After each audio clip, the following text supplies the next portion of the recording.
Uber has cut 3,000 jobs from its workforce, its second major wave of layoffs in two.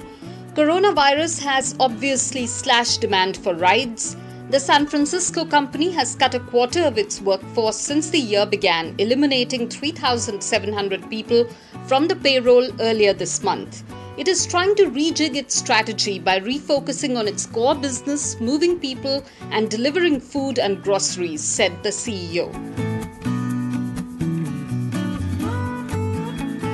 The head of International Monetary Fund has said the global economy will take much longer to recover fully from the shock caused by the new coronavirus than initially expected.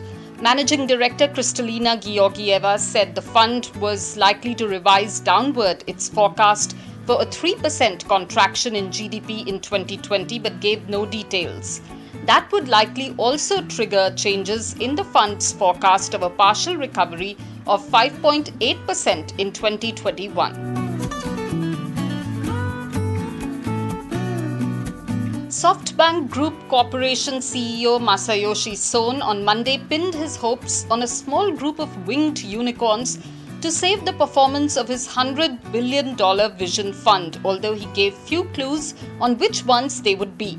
Announcing a record annual loss for his tech conglomerate and an $18 billion shortfall at the Saudi-backed Vision Fund, Son told an earnings presentation that tech unicorns had plunged into the valley of the coronavirus.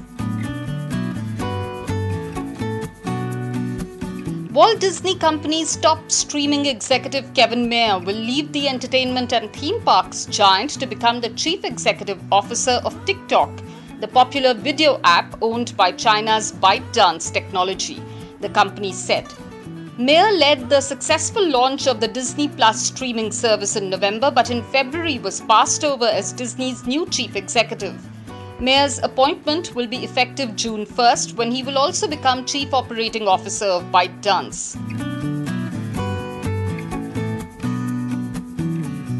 Supreme Court has overturned an order by the Ministry of Home Affairs which asked industries to pay full wages to their employees for the lockdown period. The Apex Court has ordered government not to take any coercive action against private companies unable to pay the full salaries to their workers.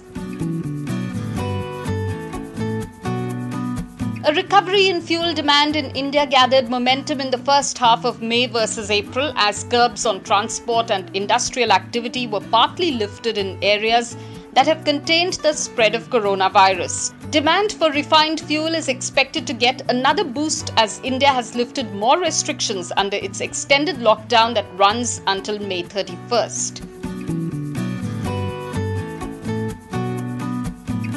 President Donald Trump has said that he is taking a malaria drug to protect against the new coronavirus, despite warnings from his own government that it should only be administered for COVID-19 in a hospital or research setting due to potentially fatal side effects.